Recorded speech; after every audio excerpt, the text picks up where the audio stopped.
Oriental Charm, trained by Briton James Crawford, looks the one to beat in the Grade 3 Hollywoodbets Dolphins Cup trial on Saturday. Along with 7 other runners in the field of 12, Oriental Charm will be racing to qualify for the Grade 1 Hollywoodbets Durban July. In his first run at Hollywoodbets Greyville, Oriental Charm crossed the line 0.3 of a length behind Future Swing in the Grade 2 World Sports Betting 1900. The race offers great collateral form as Ponte Pietra was 2 lengths back and forth, with MUCHO DINERO, Imilenza Yokoduduma and Narina Trogon close up behind that. Imilenza Yokoduduma, former gears also running on, so is Ponte Pietra, MUCHO DINERO, they're coming from everywhere. Future Swing the last 100, Oriental Charm is trying to fight back. Future Swing just the leader, Oriental Charm's fighting right back, it's an eye-popping duel. I think Future Swing won it, Oriental Charm second, maybe Master Redu third, MUCHO DINERO's evolved on the inside, very close. Oriental Charm heading into the Cup trial is absolutely flying at home. Couldn't have this boy in a better spot. He's really taken his last run very well and he's come on a ton from it. So yeah, we've been exceptionally happy with his prep heading into this race, and you know how he's come out of his last run. It does look to be, you know, there are 1 or 2 horses that look to be a danger in the field, but he is the best horse on form and on paper as it currently stands. So I make him out to be a massive runner. Obviously draw 10 is not ideal, but you know, I think if JP can place him well and get him into a good position and settle nice and early, I really do make him to be a big runner, and I think he can win on the day. The Justin Snaith trained MUCHO DINERO arrived in KZN off a win in the Grade 2 Antonage Rupert Wine Premier Trophy. 150 out, Sugar Mountain clings on, but towards the inside, MUCHO DINERO full of running, then comes Pakayan at my command, MUCHO DINERO won. Stepping out 2.5 months later, MUCHO DINERO seemed to be in need of the run. I could probably be blamed for this. I gave him a long break at Mike Stewart, maybe 2 weeks longer than I should have, 3 weeks. He jarred up in the summer here in the Western Cape, and I was worried about going to Natal. It is hard on horses, so I gave him a break, but I think the break was too good. He came out in the Pinnacle and he ran a shocker, but he was cantering up the hill and then just emptied out. Grant went for the big one on the outside and the horse disappeared. Next thing I saw him trotting over the line at the back of the field. There's no ways. Then the next race, same thing again, cantering up the hill. A little bit unlucky in the straight, much improved run. You can't compare the 2 efforts. He's come on another few lengths from that. He is our dark horse for the July, always been, the Hollywood Durban July, so this is a big moment for him. We're coming in hot with him. I've opted for Richard Fourie, obviously. But what does impress me about this horse is the way he comes up that hill. And when you come to the big moment, the big races, you want to be cantering up that hill. And he's got that gear. I just need him to finish it off in the straight. And if he does, he'll take a lot of beating. If it all goes to plan, a lot of respect to some of the other horses in the race, but this is the moment we've waited for. Ponte Pietra goes into the Cup trial on Saturday.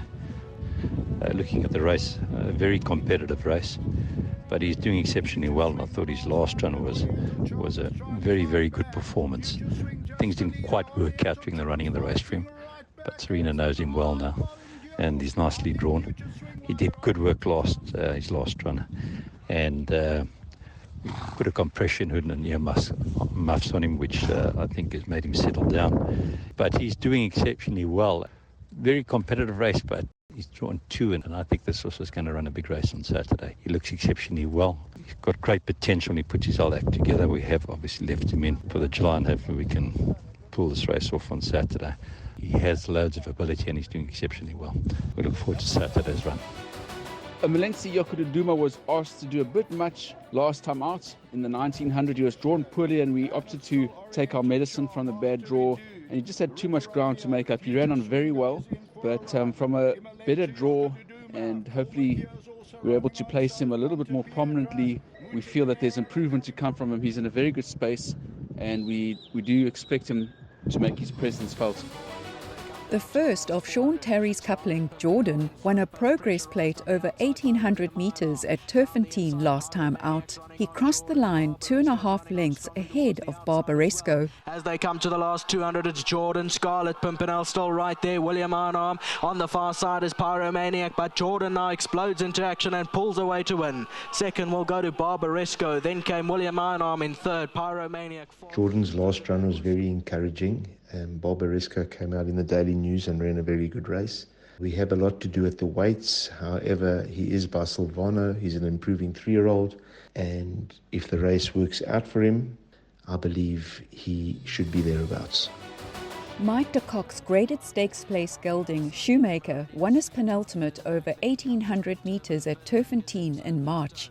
Shoemaker's in front, Meridia starts to close ground, then comes Street Art, Litigation trying to fight back. Further back in the field is Ipso Facto, but it's Shoemaker in front with 100 to go from Meridius. Further back in the field is Litigation, but it's Shoemaker. Shoemaker won it. Second, Meridius. Then his last start at Hollywoodbets Scottsville saw him drop out from the widest draw of all. Turning for home at the back of the field, he made up ground to cross the line just under 5 lengths in 5th, behind stable companion Dave the King. Dave the King, much the stronger. I'm riding Shoemaker. He's drawn 1. Mike de Kock gave me the impression that he thinks he's also spot on for this race, and this is the type of race and distance he's looking for. Obviously, we have to beat the horse that JP van der Merwe is riding. I think it's Oriental Charm.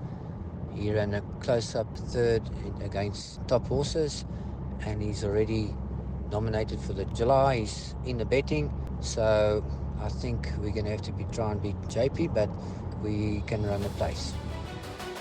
Stable companion to Jordan is Celestial City. He was off the track for 7 months before returning in February this year. In his penultimate run, he finished 2.5 lengths second to Narina Trogon in the listed King's Cup, going 1,600 metres at Hollywoodbets Greyville in March. Narina Trogon also lines up in the Hollywoodbets Dolphins Cup trial.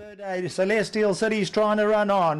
Narina Trogon's hit the front and gone clear by 1.5 lengths. Laguna Verde's down the centre. Imelenze Yorkadaduma, but number 2, Narina Trogon, masters this field. Second spot, Celestial City may be in a photo. Celestial City is doing very well. I believe that he is looking for further. I'm very comfortable with this Greyville 1800. He's got a good draw, and Cabela gets on really well with him.